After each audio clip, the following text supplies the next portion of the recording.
ಸ್ವಾತಂತ್ರ್ಯ ವೀರ V. The. Savarkar ಅವರ ನೆತ್ತರು ತಾವರೆ. ಅವನು ಹೇಳುತ್ತಿರುವಂತೆಯೇ ಮಠದ ಬಾಗಿಲಿನಲ್ಲಿ ಸದ್ದಾಯಿತು.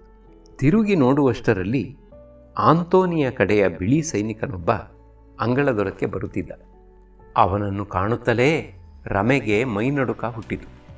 ಸಾಧುವಿಗೂ ಆ ವೀರ ಯುವಕನಿಗೂ ಅವಳು ಮೊರೆಯಿಟ್ಟಳು, ಕಾಪಾಡಿ, ನಮ್ಮನ್ನು ಹೀಗೆ ಅನಾಥರನ್ನಾಗಿ ಬಿಡಬೇಡಿ, ದಯವಿಟ್ಟು ರಕ್ಷಿಸಿ. ಮಗಳೇ, ಶಾಂತಳಾಗು, ಧೈರ್ಯ ತಂದುಕೋ ಎಂದು ಗಂಭೀರ ಸ್ವರದಿಂದ ಸಾಧು ನುಡಿದರು.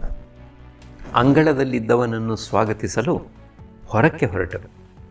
ತಕ್ಷಣವೇ ಆ ಯುವಕ ವೀರ ಪಕ್ಕದಲ್ಲಿದ್ದ ಒಂದು ಕೊಠಡಿಯೊಳಕ್ಕೆ ಎಲ್ಲರನ್ನೂ ಸಾಗಿಸಿದ ಮತ್ತು ಅಲ್ಲಿದ್ದ ದೀಪ ಆರಿಸಿಬಿಟ್ಟ. ಆ ಬಿಳಿ ಸೈನಿಕನನ್ನೇ ಆಂತೋನಿ ಎಂದು ಭಾವಿಸಿ ಸಾಧುಗಳೆಂದರು, ಬಾ ಮಗು ಆಂತೋನಿ, ಬಾ. ಸಾಧುವಿನ ಬಾಯಲ್ಲಿ ಆಂತೋನಿಯ ಹೆಸರು ಕೇಳಿ ಆಂತೋನಿ, ಆ ಬಿಳಿ ಸೈನಿಕ ಬೆಚ್ಚಿಬಿದ್ದ. ಮಾಧವನ ಪೂರಾ ವಿಚಾರ ಇವರಿಗೆ ಗೊತ್ತಿರಬೇಕು ಎಂದುಕೊಂಡ. ನನ್ನನ್ನು ಇವರು ಆಂತೋನಿ ಎಂದು ಭಾವಿಸಿದ್ದರೆ ನಾನು ಹಾಗೆಯೇ ನಟಿಸಬಾರದೇಕೆ? ಇವನು ಏನು ಹೇಳುತ್ತಾನೆ ನೋಡೋಣ ಎಂದುಕೊಂಡು ಅವನು ಶುದ್ಧ ಮರಾಠಿಯಲ್ಲಿ ಕೇಳಿದ, ಸಾಧು ಮಹಾರಾಜರೇ, ನಿಮ್ಮ ಅಂತರ್ಜ್ಞಾನದ ಬಗ್ಗೆ ಜನಗಳು ಹೇಳುತ್ತಿರುವುದು ಎಳ್ಳಷ್ಟೂ ಸುಳ್ಳಲ್ಲ. ನೋಡಿದೊಡನೆ ನೀವು ನನ್ನ ಹೆಸರು ಹೇಳಿಯೇ ಬಿಟ್ಟಿರಲ್ಲ. ಹಾಗಲ್ಲ ಮಗು, ಬೇರೆ ಯಾರೋ ನಿನ್ನ ಹೆಸರು ನನಗೆ ತಿಳಿಸಿದ್ದರು. ನಿಜವಾದ ಜ್ಞಾನಿ ಎಂದರೆ ಈಶ್ವರನೊಬ್ಬನೇ. ಬಾ ಮಗು, ಶಂಭುವಿನ ದರ್ಶನ ಮಾಡುವೆಯಂತೆ. ಬಾ, ಒಳಗೆ ಬಾ. ಅಲ್ಲಿ ನೋಡು ಶಂಕರನ ಶುಭಕರ ಮೂರ್ತಿ. ಬಾ, ದೇವರಿಗೆ ನಮಸ್ಕಾರ ಮಾಡು. ಆದರೆ ಕಲ್ಲಿನ ಶಿವಲಿಂಗ ಕಂಡು ಆ ಬಿಳಿಯನಿಗೆ ನಗು ಬಂತು. ಏಕೆಂದರೆ ಅದೇ ಸಮಯಕ್ಕೆ ಒಂದು ಇಲಿ ಅದರ ಮೇಲೆ ಹತ್ತಿ ಕುಳಿತಿತ್ತು. ಮಹಾರಾಜ್, ಆ ಸಿಪಾಯಿ ಎಂದ, ಯಾವ ದೇವನಿಗೆ ಸಾಮಾನ್ಯ ಎಲಿಯನ್ನು ಓಡಿಸಲಾಗದೋ ಅಂಥವನನ್ನು ಪೂಜಿಸಿ ಏನು ಫಲ? ಅರೇ ಹುಚ್ಚು ಹುಡುಗ, ತಂದೆಯ ಚಿತ್ರವನ್ನು ಯಾರಾದರೂ ಹರಿದು ಹಾಕಿದರೆ ತಂದೆಯೇ ಚೂರಾಗುತ್ತಾರೆಯೇ? ಮಗು, ಎಷ್ಟಾದರೂ ಚಿತ್ರವೇ. ನಿಜ ಹೇಳಬೇಕೆಂದರೆ ಪರಮಪಿತನು ತನ್ನ ಪ್ರಿಯ ಪ್ರಾಣಿಯನ್ನು ಏಕಾದರೂ ಓಡಿಸಬೇಕು. ಯಾವುದಕ್ಕೇ ಆಗಲಿ ಬಾಹ್ಯ ಒತ್ತಾಯ ಸಲ್ಲದು, ಪ್ರೀತಿಯಿಂದ ಗೆಲ್ಲಬೇಕು. ಈ ಹಾಡನ್ನಾದರೂ ಸ್ವಲ್ಪ ಕೇಳು. ಹಾಡು ಮುಗಿಸಿ ಸಾಧುಗಳೆಂದರು, ನೋಡು ಆಂತೋನಿ, ಜಗತ್ತಿನಲ್ಲಿ ಜೀವಾತ್ಮರ ಏಕತೆಯನ್ನು ಅರಿಯದುದರಿಂದಲೇ ನಾವು ವ್ಯರ್ಥವಾಗಿ ಅಜ್ಞಾನದಲ್ಲಿ ಬಿದ್ದುಕೊಂಡಿದ್ದೇವೆ.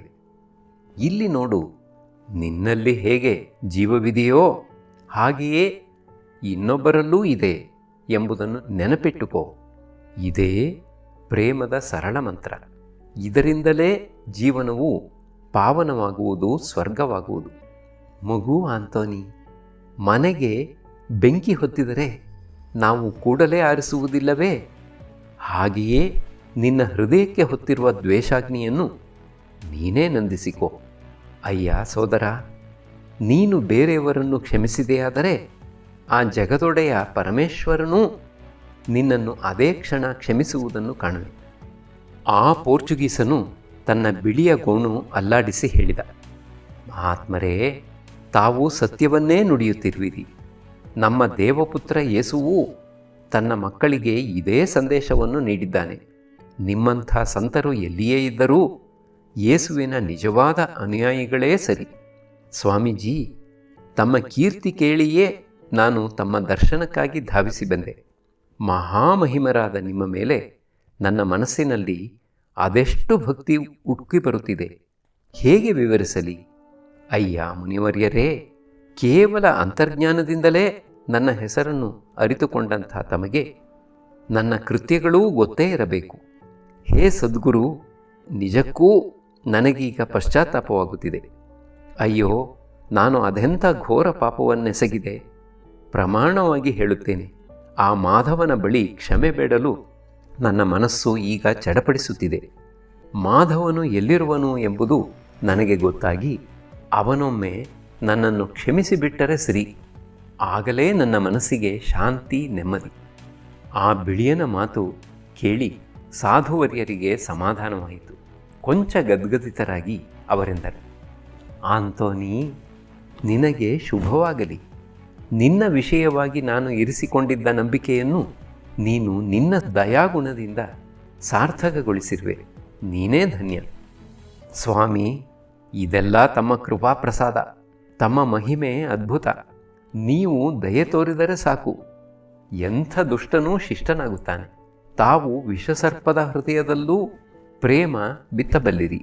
ನಾನು ಎಷ್ಟಾದರೂ ಮನುಷ್ಯ, ಬದಲಾಗದಿರಲು ಹೇಗೆ ಸಾಧ್ಯ? ತಮ್ಮ ಆಂತೋನಿ, ನಾಗರ ಹೃದಯವೇ ಆದರೂ ಅದರಲ್ಲಿ ದಯೆ ಇರದೆ ಮನುಷ್ಯರಾದ ನಮ್ಮ ಹೃದಯದಲ್ಲಿರುವ ವಿಷವೇನು ಕಡಿಮೆಯೇ? ಅರೇ ಬಾಬಾ, ನಾವೇ ಮೊದಲು ಹಾವಿನ ಬಾಲದ ಮೇಲೆ ಕಾಲಿಡುತ್ತೇವೆ, ಕಚ್ಚಿದಾಗ ಅದನ್ನೇ ಬೊಯ್ಯುತ್ತೇವೆ. ತಮ್ಮ ಏಕ ಏವ ಹಿ ಭೂತಾತ್ಮ ಭೂತೇ ಭೂತೇ ವ್ಯವಸ್ಥಿತಃ. ಸಮಸ್ತ ಪ್ರಾಣಿಗಳಲ್ಲಿರುವುದು ಒಂದೇ ಜೀವಾತ್ಮ. ಅದರಿಂದ ಹಾವೂ ಪ್ರೇಮಕ್ಕೆ ವಶವಾಗಬಲ್ಲದು ಮತ್ತು ಮನುಷ್ಯನೂ ದ್ವೇಷದ ಬೆಂಕಿಗೆ ಬಲಿಯಾಗಬಲ್ಲ. ಇದು ನಿನಗೆ ಅತಿಶಯೋಕ್ತಿ ಅನಿಸುತ್ತದೇನು? ಇಲ್ಲಾದರೋ ಭೂತನಾಥ ಶಂಕರನ ಪ್ರಸಾದ ಸವಿಯಲು ಸರ್ಪ ಸಹ ಸದಾ ಕಾದಿರುತ್ತದೆ. ಈ ವಾಸುಕಿಯಂತೂ ದೇವರಿಗೆ ತನ್ನ ಸುಖ ಸ್ಪರ್ಶ ನೀಡುತ್ತದೆ. ಅಷ್ಟು ಮಾತ್ರವಲ್ಲ, ಸೇವಕನಂತೆ ಹೆಡೆಯೆತ್ತಿ ನಿಂತು ದೇವರಿಗೆ ಛತ್ರಿಯ ಅಲಂಕಾರ ಒದಗಿಸುತ್ತದೆ.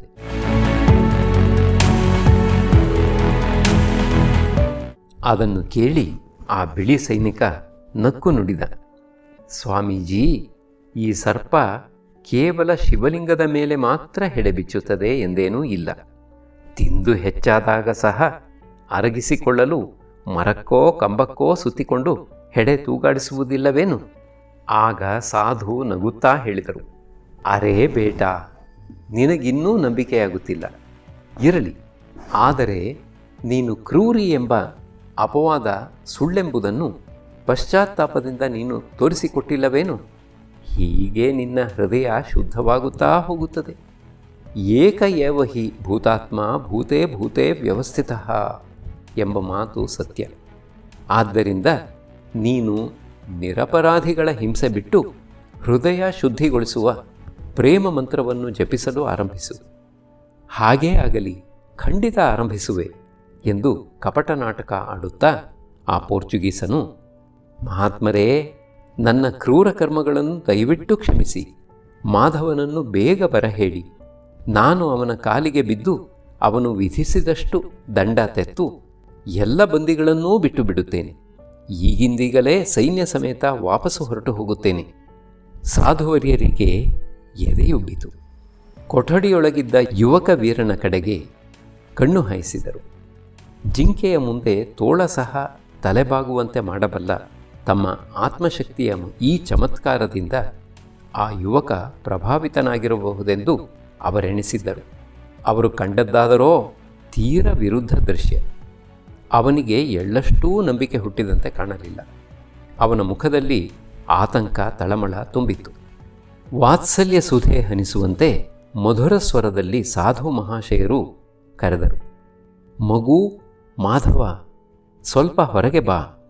ಬಳಿಕ ತಾವೇ ಒಳಗೆ ಹೋಗಿ ಮಾಧವನ ಕೈ ಹಿಡಿದು ಹೊರಗೆ ಕರೆತಂದರು. ಕೂಡಲೇ ಆ ಸೈನಿಕ ಮಾಧವನ ಕಾಲು ಕಟ್ಟಿಕೊಂಡ. ದಣಿಗಳೇ, ನಿಮಗೆ ನಾನು ಮಹಾಪರಾಧ ಮಾಡಿದೆ, ತಾವು ದಯವಿಟ್ಟು ಕ್ಷಮಿಸಬೇಕು. ಅಸಹನೆಯಿಂದ ಮಾಧವನಿಂದ, ಕ್ಷಮೆ? ನಾನೇನು ಕ್ಷಮೆ ನೀಡಬಲ್ಲೆ? ನೀರಿಲ್ಲದ ಮೋಡ, ಹಣವಿಲ್ಲದ ಖಜಾನೆ. ಹೇಗೋ ಹಾಗೆ ಶಿಕ್ಷಿಸುವ ಶಕ್ತಿ ಇಲ್ಲದಂಥ ಕ್ಷಮೆಯೂ ವಿಡಂಬನೆಯೇ ಸರಿ. ಇಷ್ಟರ ಮೇಲೆ ನಿನಗೆ ನಿಜಕ್ಕೂ ಪಶ್ಚಾತ್ತಾಪ ಆಗಿದ್ದಲ್ಲಿ ನನ್ನ ಗೆಳೆಯರಿಗೆ ಕೊಡುತ್ತಿರುವ ಹಿಂಸೆಯನ್ನು ಸಾಕು ಮಾಡು. ಸ್ವಾಮಿ, ಆ ಬಗ್ಗೆ ನೀವು ನಿಶ್ಚಿಂತರಾಗಿರಿ. ಈಗ ನಿಮ್ಮ ಪತ್ನಿ ಪುತ್ರರನ್ನೂ ಕರೆದರೆ ಅವರ ಕ್ಷಮೆಯನ್ನೂ ಬೇಡಿ ನನ್ನ ಪಾಪ ತೊಳೆದುಕೊಳ್ಳುತ್ತೇನೆ. ನೀವೆಲ್ಲ ಎಷ್ಟು ದಂಡ ವಿಧಿಸಿದರೂ ನಾನದನ್ನು ತೆರಲು ಸಿದ್ಧನಾಗಿದ್ದೇನೆ. ಅದನ್ನು ಕೇಳಿ ಮಾಧವ ಸುಮ್ಮನಿದ್ದ. ಆ ಯುವಕ ವೀರ ಸಹ ಏನೂ ಮಾತನಾಡಲಿಲ್ಲ. ಆದರೆ ಸಾಧು ಮಹೋದಯರ ಉತ್ಸಾಹವೇ ಉತ್ಸಾಹ. ಮಗಳೇ, ನೀನೂ ಹೊರಟು ಬಾ ಎಂದರು. ಅವರ ಒತ್ತಾಯದಿಂದ ರಮೆಯೂ ಹೊರಗೆ ಬರಬೇಕಾಯಿತು. ಅಮ್ಮ ಸೋದರಿ, ಬುದ್ಧಿವಂತರು ದೇಹದಂಡಕ್ಕೆ ಯೋಗ್ಯನಾದವನಿಗೆ ಪಶ್ಚಾತ್ತಾಪಕ್ಕಿಂತ ಹೆಚ್ಚಿನ ಶಿಕ್ಷೆ ಕೊಡುವುದಿಲ್ಲ. ನೀನಾದರೋ ಮೃದು ಹೃದಯದ ಮಹಿಳೆ. ಆದ್ದರಿಂದ ಈ ಪಾಪಿಯನ್ನು ಕ್ಷಮಿಸುವೆ ಎಂಬುದರಲ್ಲಿ ಸಂದೇಹವಿಲ್ಲ. ನೀವಿಬ್ಬರೂ ಈಗ ನನ್ನನ್ನು ಮನ್ನಿಸಿಬಿಡಿ. ಅಲ್ಪ ಸ್ವಲ್ಪ ನಿಮ್ಮ ಸೇವೆ ಮಾಡಿ ನಾನು ಪಾಪಮುಕ್ತನಾಗಲು ಅವಕಾಶ ಕೊಡಿ. ನಡೆಯಿರಿ, ನಿಮ್ಮನ್ನು ನಾನೇ ಸುರಕ್ಷಿತವಾಗಿ ಮನೆಗೆ ತಲುಪಿಸುತ್ತೇನೆ. ಈಗಲೇ ಹೋಗೋಣ. ಅವರ ರಕ್ಷಕನಾಗಿದ್ದ ತರುಣನಿಗೆ ಇನ್ನು ಸುಮ್ಮನಿರಲಾಗಲಿಲ್ಲ. ಸಾಧುವರಿಯರೊಡನೆ ಗಡುಸಾಗಿ ಹೇಳಿದ, ಸ್ವಾಮೀಜಿ, ಇದುವರೆಗೆ ಆದದ್ದಂತೂ ಆಯಿತು. ಆದರೆ ಈ ಅವೇಳೆಯಲ್ಲಿ ಇವರು ಇವನೊಡನೆ ಹೋಗಲು ನಾನು ಬಿಡುವುದಿಲ್ಲ. ಖಡಾಖಂಡಿತವಾದ ಈ ಮಾತು ಕೇಳಿ ಮಾಧವನನ್ನು ಬಿಡಿಸಿಕೊಂಡು ಬಂದುದರಲ್ಲಿ ಇವನ ಕೈವಾಡವೇ ಇರಬೇಕು ಎನಿಸಿತು. ಆ ಬಿಳಿಯ ಸಿಪಾಯಿಗೆ ಹೆಚ್ಚು ಒತ್ತಾಯಿಸುವುದು ತರವಲ್ಲ, ಅದರಿಂದ ಕೆಲಸ ಪೂರ್ತಿ ಕೆಡಬಹುದು ಅಂದುಕೊಂಡ. ಅದಕ್ಕಾಗಿ ಒಂದು ದೃಷ್ಟಿಯಿಂದ ನೀವೆನ್ನುವುದೂ ಸರಿ ಎಂದು ಆ ಯುವಕನ ಮಾತನ್ನೇ ಸಮರ್ಥಿಸಿದ. ಎಲ್ಲರನ್ನೂ ಬಾರಿ ಬಾರಿ ಹೊಗಳಿದ. ಪುನಃ ನಮಸ್ಕರಿಸಿ ಕ್ಷಮೆ ಬೇಡಿದ. ಹೀಗೆ ತನಗೆ ಅಗತ್ಯವಾದುದೆಲ್ಲವನ್ನೂ ಚೆನ್ನಾಗಿ ನೋಡಿ ತಿಳಿದುಕೊಂಡು ಅವನು ಮಠದಿಂದ ಹೊರಗೆ ಹೋದ. ಯುವಕ ವೀರ ಆ ಬಿಳಿಯನ ಕಪಟ ನಾಟಕಕ್ಕೆ ಮೋಸ ಹೋಗಲಿಲ್ಲ. ಅವನ ಚಲನವಲನಗಳ ಮೇಲೆ ಕಣ್ಣಿಡಲು ತನ್ನ ಇಬ್ಬರು ಗೆಳೆಯರಲ್ಲಿ ಒಬ್ಬನನ್ನು ಕಳುಹಿಸಿದ. ಸಾಧು ಮಹಾಶಯರನ್ನು ಎಚ್ಚರಿಸಲು ಅವನೆಂದ, ಸ್ವಾಮೀಜಿ, ಇವನು ಆಂತೋನಿ ಅಲ್ಲ, ಅವನ ಸೈನಿಕರ ಪೈಕಿ ಒಬ್ಬ. ಆಂತೋನಿಯ ಧೂರ್ತ ಗುಪ್ತಚರ. ಅವನು ಸೊಗಸಾಗಿ ಸೋಗು ಹಾಕಿದ. ಸುಳ್ಳು ಹೆಸರು, ಸುಳ್ಳು ಅಧಿಕಾರ ಹೇಳಿ ಅವನು ನಿಮ್ಮನ್ನು ಪೂರಾ ನಂಬಿಸಿದ. ಅವನ ಪಶ್ಚಾತ್ತಾಪ, ಅವನ ಕನಿಕರ ಎಲ್ಲವೂ ನಕಲಿ. ಅವನನ್ನು ನಂಬಿದರೆ ಸರ್ವನಾಶವೇ ಗತಿ. ಸಾಧು ಶಾಂತವಾಗಿ ನುಡಿದರು, ಇಲ್ಲ, ಸಾಧ್ಯವಿಲ್ಲ. ಹೀಗೆ ಸಂಶಯ ಇಟ್ಟುಕೊಳ್ಳುವುದು ಯೋಗ್ಯವಲ್ಲ. ಅವನು ಕಪಟಿ ಎಂದು ನಾನಂತೂ ಒಪ್ಪಲಾರೆ. ಎಂಥ ಒಳ್ಳೆಯ ವ್ಯಕ್ತಿ! ಸೇನಾಪತಿ ಮತ್ತು ಸೈನಿಕ ಇಬ್ಬರ ಹೆಸರೂ ಒಂದೇ ಆಗಿರಬಾರದೇನು? ಅಲ್ಲದೆ ನನ್ನಂಥ ಬಡಗೋಸಾಯಿಯನ್ನು ಮೋಸಗೊಳಿಸಿದರೆ ಅವನಿಗೇನು ಲಾಭ? ಅವನು ನನಗೆ ಹೇಳಿದ್ದರಲ್ಲಿ ಏನೂ ಹುಸಿಯಿಲ್ಲವೆಂದೇ ನನ್ನ ಮನಸ್ಸಿಗೆ ಅನ್ನಿಸುತ್ತದೆ. ತನಗೆ ಸಹಜವಾದ ಕನಿಕರದ ಸ್ವಭಾವದಿಂದಲೇ ಅವನು ಮಾತನಾಡಿದ್ದಾನೆ. ಇದನ್ನು ಕೇಳಿ ಮಾಧವನು ಪೇಚಿನಲ್ಲಿ ಸಿಕ್ಕಿಬಿದ್ದ. ಅವನ ಮನಸ್ಸು ಡೋಲಾಯಮಾನವಾಯಿತು. ಒಂದು ಕಡೆ ಮನ ಸೆಳೆದಿದ್ದ ಸಾಧು, ಇನ್ನೊಂದು ಕಡೆ ಜಗತ್ತಿನ ವಾಸ್ತವಿಕತೆಯನ್ನು ತೋರಿಸಿಕೊಡುತ್ತಿದ್ದ ತರುಣ. ಕೊನೆಗೆ ಅವನು ಅನಿಶ್ಚಿತ ಸ್ವರದಲ್ಲಿ ಹೇಳಿದ, ಅಯ್ಯ ವೀರಶ್ರೇಷ್ಠ, ನೀನು ಯಾರು? ಎಲ್ಲಿಂದ ಬಂದೆ? ನಿನ್ನ ಪರಿಚಯ ಕೂಡ ನನಗಿಲ್ಲ. ನನ್ನ ಪೂರ್ವಜನ್ಮದ ಪುಣ್ಯವೇ ನನ್ನ ರಕ್ಷಣೆಗೆ ನಿನ್ನ ರೂಪದಿಂದ ಬಂದಂತಿದೆ. ನಿನ್ನ ಉಪಕಾರವನ್ನು ವರ್ಣಿಸಲು ನನಗೆ ಶಬ್ದಗಳೇ ಹೊರಡುತ್ತಿಲ್ಲ.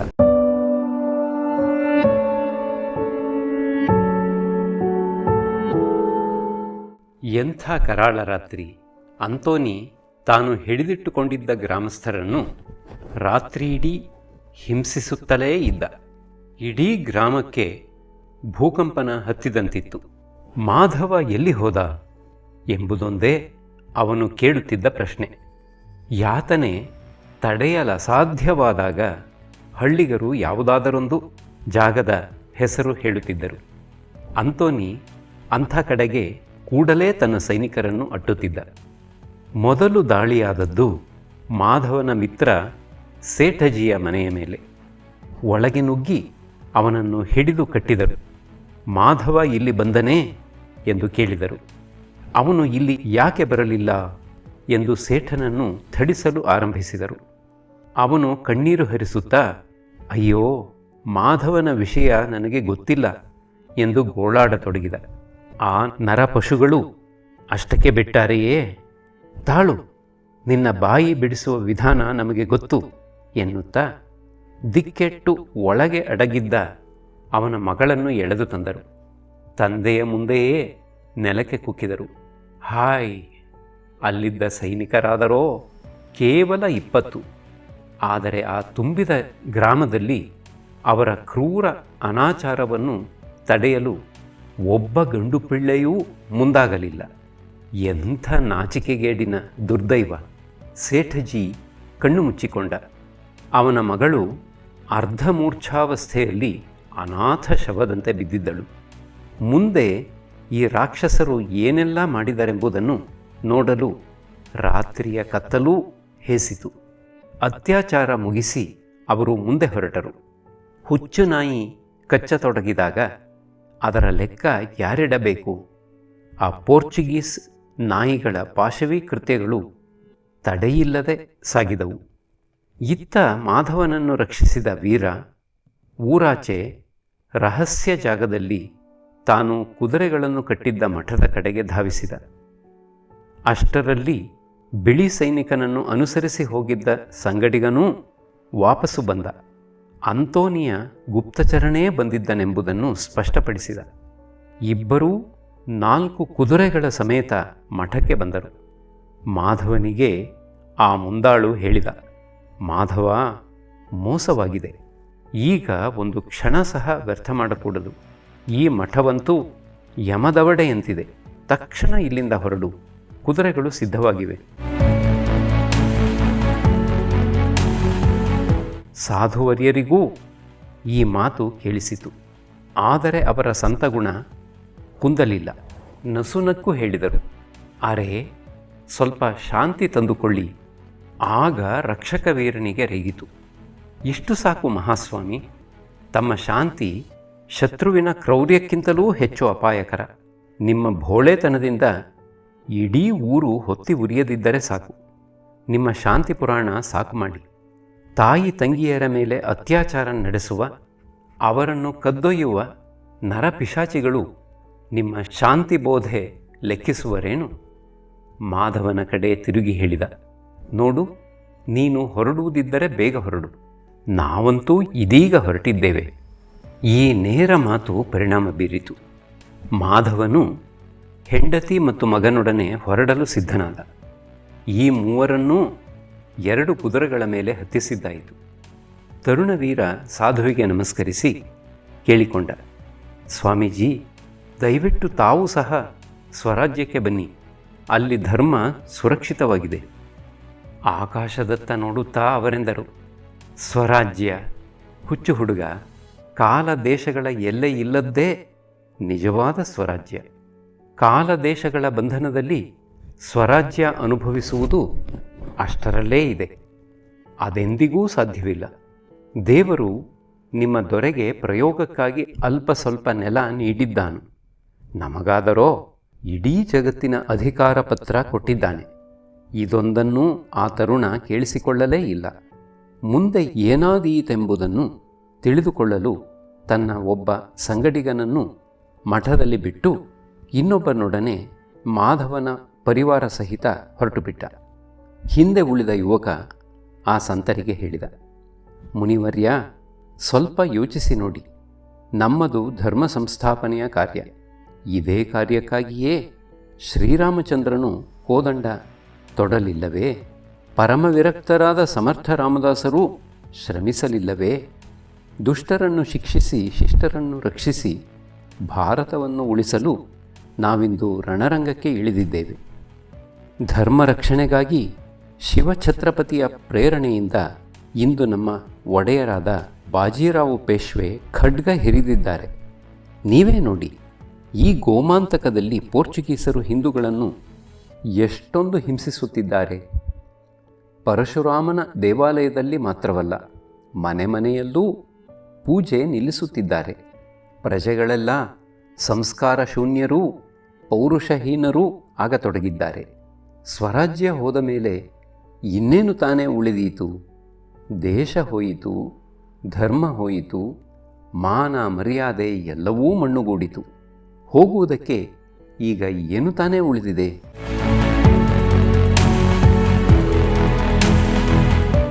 ಪೋರ್ಚುಗೀಸರ ಹಿಂಸೆ ತಾಳಲಾರದೆ ಇಲ್ಲಿನ ಹಿಂದೂ ಜನತೆ ಬಾಜಿರಾಯನ ನೆರವು ಕೇಳಿದರು.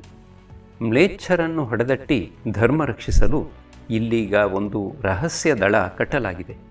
ಶತ್ರುಗಳನ್ನು ತಡೆಗಟ್ಟಲು ಸ್ವಾತಂತ್ರ್ಯಕ್ಕೆ ಹೋರಾಡುವ ಜನತೆಗೆ ಸಹಕಾರವನ್ನೂ ವೀರರಿಗೆ ಪ್ರೋತ್ಸಾಹವನ್ನೂ ನೀಡಲು ನಾನಾ ರೂಪದಲ್ಲಿ ಅದು ಕೆಲಸ ಆರಂಭಿಸಿದೆ. ಇದರ ಸೂತ್ರಧಾರ ವೀರ ಅಂತಾಜಿ ದೇಸಾಯಿ. ಪೋರ್ಚುಗೀಸರು ಹಿಂದೂ ಧರ್ಮಾಚರಣೆಗಳನ್ನು ಅಡ್ಡಿಪಡಿಸತೊಡಗಿದಾಗ ಅಂತಾಜಿ ಸ್ವಾಭಿಮಾನದಿಂದ ಗರ್ಜಿಸಿದ, ನಾನು ನನ್ನ ಧರ್ಮಕರ್ಮಗಳನ್ನು ಆಚರಿಸುವವನೇ, ಅದನ್ನು ಕೇಳಲು ನೀವು ಯಾರು? ಆಗ ಪೋರ್ಚುಗೀಸ್ ಅಧಿಕಾರಿಗಳು ಅವನನ್ನು ಬಂಧಿಸಲು ಹೊರಟರು. ಯಜ್ಞ ಧರ್ಮಕ್ಕೆ ಸೇರಿದ ಅವನನ್ನು ನಮ್ಮ ಧರ್ಮಯಜ್ಞಕ್ಕೆ ಆಹುತಿ ಕೊಡುತ್ತೇವೆ ಎಂದು ಶಪಥ ತೊಟ್ಟರು. ಅವನ ಮನೆ ಬಾಗಿಲು, ಹೊಲ ಗದ್ದೆ, ಸಮಸ್ತ ಆಸ್ತಿಯನ್ನೂ ವಶಪಡಿಸಿಕೊಂಡರು. ಆದರೆ ಅಂತಾಜಿ ಎದೆಗುಂದಲಿಲ್ಲ. ದುಷ್ಟ ಪೋರ್ಚುಗೀಸರ ನಿಗ್ರಹಕ್ಕಾಗಿ ಅವರ ವಿರುದ್ಧ ಕತ್ತಿ ಹಿರಿದಿದ್ದಾನೆ. ಸ್ವಾಮೀಜಿ, ನಾವು ಮೂವರೂ ಅಂತಾಜಿಯ ಗುಪ್ತಚರ ಸೇನೆಯ ಯೋಧರು. ಆಂತೋನಿಯ ಚಲನವಲನಗಳ ಮೇಲೆ ಕಣ್ಣಿಡಲು ನಮ್ಮನ್ನು ನೇಮಿಸಲಾಗಿದೆ. ಕೊಂಕಣದಲ್ಲಿ ಬ್ರಹ್ಮೇಂದ್ರ ಸ್ವಾಮಿಗಳು ಧರ್ಮರಕ್ಷಣೆಗಾಗಿ ದುಡಿಯುತ್ತಿರುವಂತೆಯೇ ಗೋಮಾಂತಕದಲ್ಲಿ ತಾವು ಸ್ವಧರ್ಮದ ಮುಂದಾಳುತನ ವಹಿಸಬೇಕೆಂದು ಹಿಂದೂಗಳೆಲ್ಲರ ಹಂಬಲ. ಇದನ್ನು ನಿವೇದಿಸಿಕೊಳ್ಳುವುದೇ ನಾವು ತಮ್ಮ ಬಳಿಗೆ ಬಂದ ಉದ್ದೇಶ. ಸಾಧು ಮಹಾಶಯರು ಏನೂ ಮಾತನಾಡಲಿಲ್ಲ. ಆ ಸ್ವಾತಂತ್ರ್ಯ ಯೋಧನೇ ಮುಂದುವರಿದು ಹೇಳಿದ, ಸ್ವಾಮೀಜಿ, ಬೆಳಕು ಹರಿಯುತ್ತಲೇ ಆಂತೋನಿಯ ಸೈನ್ಯ ಮಠಕ್ಕೆ ಮುತ್ತಿಗೆ ಹಾಕುವುದು ನಿಶ್ಚಿತ. ಆಗ ಮಾಧವನ ಬಗ್ಗೆ ತಿಳಿಸುವಂತೆ ನಿಮ್ಮನ್ನು ಹಿಂಸಿಸುವುದೂ ಅಷ್ಟೇ ನಿಶ್ಚಿತ. ನನ್ನ ಗೆಳೆಯರು ಮಾಧವನನ್ನು ಸುರಕ್ಷಿತ ಜಾಗಕ್ಕೆ ತಲುಪಿಸಿ ಈ ಗ್ರಾಮದ ರಕ್ಷಣೆಗಾಗಿ ಸೈನ್ಯ ತರಲು ಸ್ವಲ್ಪ ತಡವಾದೀತು. ನಡುವೆಯೇ ಬಾಯಿ ಹಾಕಿ ಸಾಧು ಹೇಳಿದರು, ಅಯ್ಯೋ ಹುಚ್ಚ, ಇಲ್ಲಿಗೆ ಯಾರೇ ಬರಲೊಲ್ಲರೇಕೆ? ನನಗೇಕೆ ಕಷ್ಟ ಕೊಟ್ಟಾರು? ನನ್ನ ರಕ್ಷಣೆಗಂತೂ ಈ ಪರಮೇಶ್ವರ ಇದ್ದೇ ಇದ್ದಾನೆ. ಭಯವಾಗಲಿ ಸುಳ್ಳುಗಳಾಗಲಿ ನನ್ನನ್ನು ಮುಟ್ಟಲಾರದು. ನಾನು ಸತ್ಯವನ್ನೇ ಹೇಳಿಯೇನು, ನನ್ನ ಕಣ್ಣಿಂದ ಕಂಡದ್ದನ್ನೇ ಹೇಳಿಯೇನು. ಅದನ್ನು ಕೇಳಿ ತರುಣ ಒಮ್ಮೆ ಬೆಚ್ಚಿದ. ಮಹಾರಾಜ್, ಒಂದು ವೇಳೆ ಕುಡುಕನಿಗೆ ಮದ್ಯವನ್ನೂ ಕಟುಕನಿಗೆ ಗೋವನ್ನೂ ಕೊಟ್ಟರೆ ಕ್ಷಮ್ಯವೆನ್ನುತ್ತಾರೆ. ಆದರೆ ಕಷ್ಟಕ್ಕೆ ಸಿಕ್ಕಿದವರನ್ನು ಅತ್ಯಾಚಾರಿಗಳ ವಶಕ್ಕೆ ಒಪ್ಪಿಸುವುದು ಎಂದಿಗೂ ಸರಿಯಿಲ್ಲ. ಆದ್ದರಿಂದ ಶತ್ರುಗಳು ಇಲ್ಲಿ ಬಂದು ಪ್ರಶ್ನಿಸಿದರೆ ಮಾಧವನ ಬಗ್ಗೆ ಏನೂ ತಿಳಿಯದು ಎಂದು ಹೇಳುವುದೇ ಸದ್ಯದ ಕರ್ತವ್ಯ ಎಂದ. ಸುಳ್ಳು ಹೇಳುವುದೂ ಕರ್ತವ್ಯವೇ? ಆಗದು, ಎಂದಿಗೂ ಆಗದು. ಮಗು, ನಿನಗೆ ವಿವೇಕ ತಿಳಿಯದು. ಸತ್ಯಾರ್ಥ ಮರಣಂ ವರಂ ನಹಿ ಸತ್ಯಾತ್ ಪರೋಧರ್ಮ ನಾನೃತಾತ್ ಪಾತಕಂ ವರಂ. ಆ ಯುವಕ ನಕ್ಕು ಹೇಳಿದ, ಸತ್ಯದ ನೆಲೆ ಇರುವುದು ಶಬ್ದಗಳಲ್ಲ, ಅದರ ಉದ್ದೇಶದಲ್ಲಿ. ಹಾಗಿಲ್ಲವಾದರೆ ನೀವು ನನ್ನನ್ನು ಮಗು ಎಂದು ಸುಳ್ಳು ಕರೆದುದಕ್ಕೆ ನಿಮಗೆ ಪಾಪ ಅಂಟಿಕೊಳ್ಳುತ್ತದಲ್ಲವೇ? ಆಗ ಸಾಧು ಕ್ಷಣಕಾಲ ಮನಸ್ಸಿನಲ್ಲಿ, ನಿಜ ನಿಜ, ಅಕ್ಷರಶಃ ಸತ್ಯ ಪಾಲಿಸಬೇಕೆಂದಲ್ಲಿ ಇವನು ನನ್ನ ಮಗು ಹೇಗಾದಾನು ಎಂದು ಯೋಚಿಸಿ ಗಟ್ಟಿಯಾಗಿ ಹೇಳಿದರು, ಒಳ್ಳೆಯದು, ನನ್ನ ತಪ್ಪನ್ನು ಕ್ಷಮಿಸಿಬಿಡು. ತರುಣನು ನಕ್ಕು ನುಡಿದ, ಇಲ್ಲ ಸ್ವಾಮೀಜಿ, ಅದು ತಪ್ಪಲ್ಲ. ಸತ್ಯದ ಸತ್ವ ಕೇವಲ ಜಡ ಶಬ್ದಗಳಲ್ಲಿಲ್ಲ, ಅದರ ಹಿಂದಿರುವ ಶುದ್ಧ ಬುದ್ಧಿಯಲ್ಲಿದೆ. ಆತ್ಮಹಿತೋ ಪರಾರ್ಥೇ ವಾಯೇ ಮೃಷಾ ನ ವದಂತಿಯೇ ಎನ್ನುವವನೇ ನನ್ನ ದೃಷ್ಟಿಯಲ್ಲಿ ಶುದ್ಧ ಬುದ್ಧಿಯುಳ್ಳವನು. ಮಹಾತ್ಮರೇ, ಕೇವಲ ರಮೆಯ ಸತೀತ್ವ ಅಥವಾ ಆ ಬಾಲಕನ ಮುಗ್ಧಜೀವ ಮಾತ್ರವಲ್ಲ, ಅಂಥ ನೂರಾರು ಪೀಡಿತರ ರಕ್ಷಣೆ ನಿಮ್ಮ ಮಾತನ್ನು ಅವಲಂಬಿಸಿದೆ. ಆದ್ದರಿಂದ ಮಹಾಸ್ವಾಮಿ, ತಾವು ಕೊನೆಯ ಪಕ್ಷ ಮೌನದಿಂದಾದರೂ ಇರಬೇಕು ಎಂದು ಆ ತರುಣ ಕೈಮುಗಿದು ಅಂಗಲಾಚಿದ. ಸಾಧುವು ನಿಶ್ಚಿತ ಸ್ವರದಲ್ಲಿ ಹೇಳಿದರು, ಸತ್ಯಂ ವದ ಎಂಬ ವೇದಗಳ ಸ್ಪಷ್ಟ ಆಜ್ಞೆ ಸಹ ಪೀಡಿತ ಜೀವಿಗಳ ಮುಕ್ತಿಗಾಗಿಯೇ ಇದೆ. ಮೌನವಾಗಿರಬೇಕೆಂದು ವಿಕಲ್ಪವನ್ನು ವೇದಗಳಲ್ಲಿ ಹೇಳಿಲ್ಲ. ಹೀಗೆ ಬಿರುಸಾದ ವಾದವಿವಾದ ನಡೆಯುತ್ತಿದ್ದಂತೆ ಪೋರ್ಚುಗೀಸ್ ಸಿಪಾಯಿಯೊಬ್ಬ ಮುಂಬಾಗಿಲಿನಿಂದ ಒಳಗೆ ಬರುತ್ತಾ ಸಾಧುವಿನ ಕಡೆ ತನ್ನ ಕತ್ತಿಯ ಮೊನೆ ತೋರಿಸುತ್ತಾ ಇವನೇ ಇವನೇ ಎಂದು ಕಿರಿಚಿದ. 4 ಸೈನಿಕರು ಒಳಗೆ ನುಗ್ಗಿ ಸಾಧುವನ್ನು ಬಂಧಿಸಿದರು.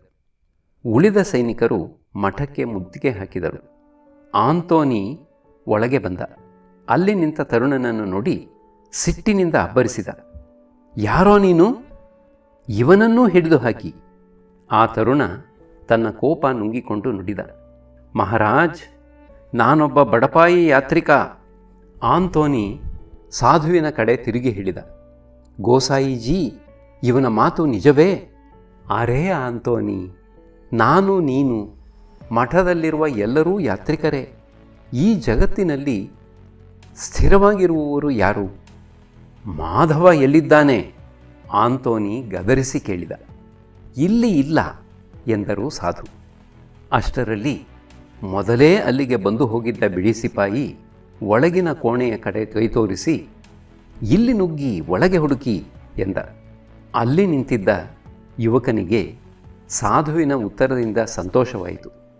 ಪರವಾಗಿಲ್ಲ, ಈ ಸಾಧು ಸುಳ್ಳನ್ನೂ ಹೇಳಲಿಲ್ಲ, ಕೆಡಕಾಗುವಂತಹ ನಿಜವನ್ನೂ ಹೇಳಲಿಲ್ಲ ಎಂದು ಮನಸ್ಸಿನಲ್ಲಿ ಮೆಚ್ಚಿಕೊಳ್ಳುತ್ತಿದ್ದ. ಅಷ್ಟರಲ್ಲಿ ಆಂತೋನಿ ಸಾಧುವಿಗೆ ವಿಶೇಷ ಗೌರವ ತೋರಿಸುತ್ತಾ, ನೋಡಿ, ಸಾಮಾನ್ಯ ಸಾಧುಗಳು ಕೂಡ ಎಂದೂ ಸುಳ್ಳು ಹೇಳುವುದಿಲ್ಲ. ನಿಮ್ಮ ಘನತೆಯಾದರೋ ಎಷ್ಟೋ ಪಾಲು ದೊಡ್ಡದು. ಸ್ವಾಮೀಜಿ, ನೀವೆಂದರೆ ಸಾಕ್ಷಾತ್ ಶಂಕರನ ಮುಂದಿರುವ ನಂದಿಯೇ ಸೈ. ನಿಮ್ಮ ಸತ್ಯನಿಷ್ಠೆಗೆ ಎಣೆಯುಂಟೆ? ಆದ್ದರಿಂದ ಕೃಪೆ ಮಾಡಿ ನಿಜ ಹೇಳಿರಿ ಎಂದು ಪ್ರಾರ್ಥಿಸಿದ. ಆಂತೋನಿ, ನಾನು ಹೇಳುವುದೆಲ್ಲ ಸತ್ಯ. ನಿಷ್ಠಾವಂತ ಈಶ್ವರೋಪಾಸಕನನ್ನು ಅಸತ್ಯ ಎಂದೂ ಸೋಕದು. ಬಾಬಾಜಿ, ಇಲ್ಲಿಗೆ ಮಾಧವ ಬಂದಿದ್ದನೇನು? ಹೌದು, ಬಂದಿದ್ದ. ಜತೆಗೆ ಯಾರು ಯಾರು ಇದ್ದರು? ಅವನ ಹೆಂಡತಿ ಮತ್ತು ಮಗ. ಅವರನ್ನು ಇಲ್ಲಿ ಕರೆತಂದವರಾರು ಯಾರು?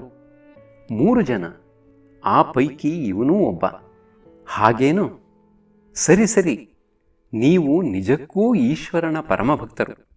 ಉಳಿದವರು ಎಲ್ಲಿ ಅಡಗಿಕೊಂಡಿದ್ದಾರೆ ಹೇಳಿ ನೋಡೋಣ. ಅದು ನನಗೆ ಖಂಡಿತ ಗೊತ್ತಿಲ್ಲ. ಆಗ ಪೂರ್ವ ಪರಿಚಿತ ಬಿಳಿಯ ಸೈನಿಕ ಹೇಳಿದ, ಒಳ್ಳೆಯದು. ಆದರೆ ನಾನು ಇಲ್ಲಿಂದ ಹೊರಟು ಹೋದ ಮೇಲೆ ಯಾರು ಯಾರು ಏನೇನು ಹೇಳಿದರು ಅದನ್ನಾದರೂ ಹೇಳಬಹುದಲ್ಲ. ನೋಡಿ ಬಾಬಾಜಿ, ಸತ್ಯವೇ ಸರ್ವಧರ್ಮಗಳ ಸಾರ. ಅದನ್ನು ನಾವು ನಿಮಗೆ ಹೇಳಿಕೊಡಬೇಕೇ? ಅದರಿಂದ ಮಹಾತ್ಮರಾದ ತಾವು ಸತ್ಯವನ್ನೇ ಹೇಳುವಿರಿ. ಆಗ ಆ ಭೋಳೆ ಶಂಕರ ಭಕ್ತನಾದ ಸಾಧು ಎಲ್ಲವನ್ನೂ ಒಂದು ಶಬ್ದ ಬಿಡದೆ ಹೇಳಿಬಿಟ್ಟರು. ಅದನ್ನು ಕೇಳಿದ ಆ ಬಂಧಿತ ತರುಣನಿಗೆ ಇವನು ನಿಜಕ್ಕೂ ಸಾಧುವೋ ಅಥವಾ ಆಂತೋನಿಯ ಹಸ್ತಕನೋ ಎಂಬ ಸಂದೇಹ ಬಂತು. ಅವನು ಔಡುಗಚ್ಚಿ ತನ್ನ ರೋಷ ತಡೆ ಹಿಡಿದುಕೊಂಡ. ಅದರಿಂದ ತುಟಿ ಹರಿದು ರಕ್ತ ಹೊರಬಂದಿತು. ಸಾಧುವಿನ ಬಾಯಿಯಿಂದ ಅಂತಾಜಿಯ ಹೆಸರು ಕೇಳಿ ಆಂತೋನಿಗೆ ಒಳಗೊಳಗೇ ಎದೆ ನಡುಗಿತು. ತರುಣ ಸೆರೆಯಾಳನ್ನು ಬೆದರಿಸಿ ಕೇಳಿದ, ಹೇ, ಬೇಗ ಹೇಳು, ಆ ಅಂತಾಜಿ ಇಂದು ಎಲ್ಲಿದ್ದಾನೆ? ನಿನಗೆ ಜೀವದಾಸೆ ಇದ್ದರೆ ಕೂಡಲೇ ಹೇಳು. ಆ ತರುಣ ನಾಟಕೀಯವಾಗಿ ಹೇಳಿದ, ಸಾಹೇಬ್, ನಾನೊಬ್ಬ ಸಾದಾ ಯಾತ್ರಿಕ. ಅಂತಾಜಿ ಎಲ್ಲಿದ್ದಾನೋ ನನಗೆ ಹೇಗೆ ಗೊತ್ತಾಗಬೇಕು? ಬಡಪಾಯಿಯಾದ ನಾನು ದೈವಭಕ್ತಿಯ ಭಂಗಿಯನ್ನೂ ಕುಡಿದಿಲ್ಲ, ಅಥವಾ ಈ ಸಾಧು ಮಹಾರಾಜರ ಹಾಗೆ ನಂದಿಯಂತೆ ಶಂಕರನ ಪೂಜೆಯನ್ನೂ ಮಾಡಿಲ್ಲ. ಇನ್ನು ನನಗೆ ಇವರಂತಹ ಅಂತರ್ಜ್ಞಾನ ಹೇಗೆ ಬರಬೇಕು? ಅದನ್ನು ಕೇಳಿದ ಬಿಳಿಯ ಗುಪ್ತಚರ ಕೋಪಗೊಂಡು ಕತ್ತಿಯ ಮನೆಯಿಂದ ತರುಣನ ಮೈಗೆ ತಿವಿದ. ರಕ್ತ ಹರಿಯತೊಡಗಿತು.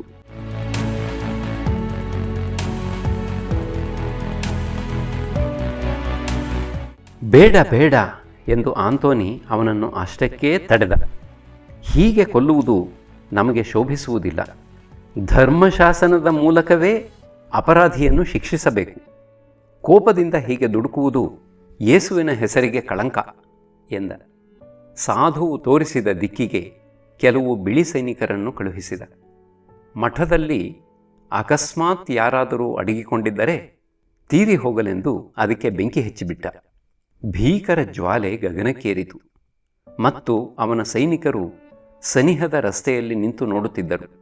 ಅವರೊಡನೆ ಆ ಸಾಧು ಮತ್ತು ರಕ್ತಸಿಕ್ತನಾದ ಬಂಧಿತ ತರುಣ ಸಹ ಇದ್ದರು. ಅಷ್ಟರಲ್ಲಿ ಸಾಧು ಸಾಕಿದ್ದ ಸರ್ಪ ಬೆಂಕಿಯ ಶಾಖ ತಟ್ಟಿ ಫೂತ್ಕರಿಸುತ್ತಾ ಹೊರಗೆ ಬಂತು. ಅಲ್ಲಿ ನಿಂತವರಲ್ಲಿ ತನಗೆ ಸಿಕ್ಕಿದವರ ಕಾಲನ್ನು ಚೆನ್ನಾಗಿ ಕಚ್ಚಿ ಹೊರಟು ಹೋಯಿತು. ಯಾರ ಕಾಲ ಅದು? ಮಠಕ್ಕೆ ಬೆಂಕಿಯಿಟ್ಟ ದುಷ್ಟ ಆಂತೋನಿಯ ಕಾಲೇ?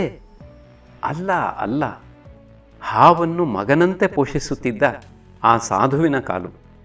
ಮಠಕ್ಕೆ ಹೊತ್ತಿದ್ದಂತಹ ಉರಿಯೇ ಭಯಂಕರ ವಿಷದಿಂದಾಗಿ ಸಾಧುವಿನ ಮೈಗೂ ಏರಿತು. ಬಿಳಿಯ ಗುಪ್ತಚರ ನಕ್ಕು ನುಡಿದ, ಸ್ವಾಮೀಜಿ, ನೀವು ಕುಡಿಸಿದ ಹಾಲಿನಿಂದಲೇ ಆದ ವಿಷ ಅದು. ನಿಮಗೀಗ ಅದು ಸಿಹಿಯಾಗಿಯೇ ಕಾಣುತ್ತಿರಬೇಕು. ಪ್ರಶ್ನೆಯ ವ್ಯಂಗ್ಯ ವಿಷವನ್ನೂ ಕುಡಿದು ಸಾಧು ನಗುತ್ತಾ ಹೇಳಿದರು, ಹಾಲು ಕುಡಿಯುವ ಹಸುಳೆ ಒಮ್ಮೊಮ್ಮೆ ತಾಯಿಯ ಸ್ತನವನ್ನೇ ಕಡಿಯುವುದಿಲ್ಲವೇ? ಇದೂ ಸಹ ಹಾಗೆಯೇ.